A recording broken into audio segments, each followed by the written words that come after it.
In this video, we are going to unbox an FE560 and go over its basic functions: stimulation modes, vibration, tone, programming the buttons, setting the max level, locking and unlocking the level, and the tracking light. In your box, you will find your handheld transmitter, your collar receiver and collar strap, your long contact points, and your contact point tool and your test light. You will also find your lanyard and your charger.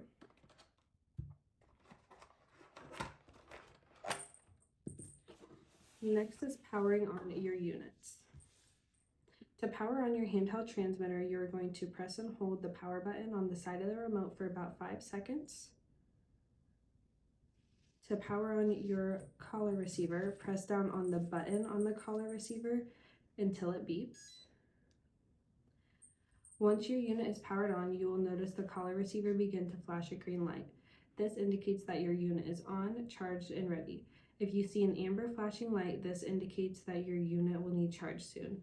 If you see a red flashing light, this indicates that your battery life is critical. When using your system and you see a solid red light, this indicates that a signal was received from your handheld transmitter.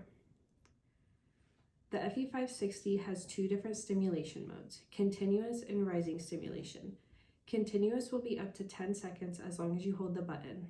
For rising stimulation, when the button is pressed, the level increases from your currently set stimulation level to the set max level for a predetermined time interval. There is a low and high vibration level, as well as a Pavlovian tone mode. When turned to a level higher than 0, when you press and hold the tone button after 1.2 seconds, the collar will stimulate. Setting the black S button. To program the black S button, make sure your level is set to 0. You will then press and hold the P button on the back until you see a P2 on the screen.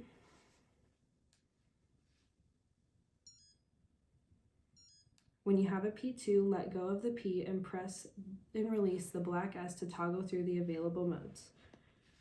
Once you have the mode you would like to be in, tap the P to lock it in.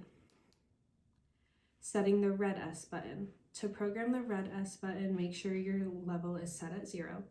Then you will press and hold the P button until you see a P3.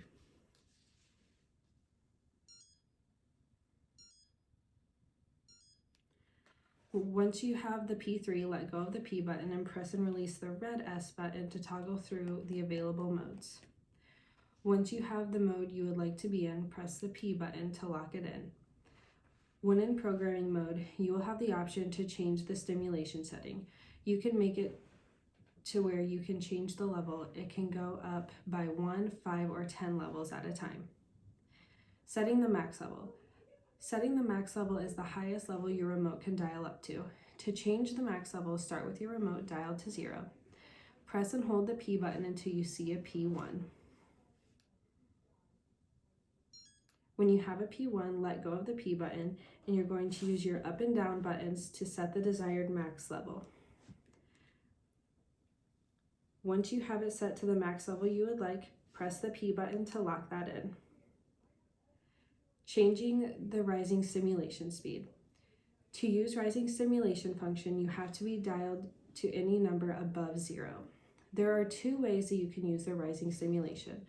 One way is you will press and hold the P button and the black S button at the same time. So for example, I'm set to a level 10 right now. You have to be at any level above 0. And if you press the P button and the black S button, you will see it go up to your max level. Or you can set the black S or the red S to SE+, which means rising stimulation. When you press that button that it's set to, the rising stimulation will be activated. You can change that speed that it moves between 0, 1, 2, or 5 seconds to change how fast it goes up to that max level. You just tap the R button on the left side of the remote until you get to the desired speed. Let's turn it down to 0. And when you press that, you'll see it go from R5. When you continue to press it, it'll just toggle through how fast. To lock your level, you will first turn it to the level you'd like it at. So I'm going to be at 10. You will press the P button on the back, don't let go, and then hold the minus button until you hear a confirmation tone. The 1D that is found on your screen should turn solid. So you'll press that, and then it'll beep. And now, no matter how much I try to change that, it is locked in. If you want to unlock your level, it is the same process. You'll press and hold the P button and the minus button, and now I can change my level back.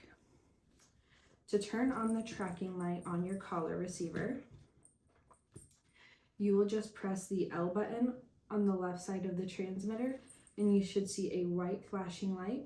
If you press it again, it'll go to a solid white light, and if you press it one more time, that light should turn off.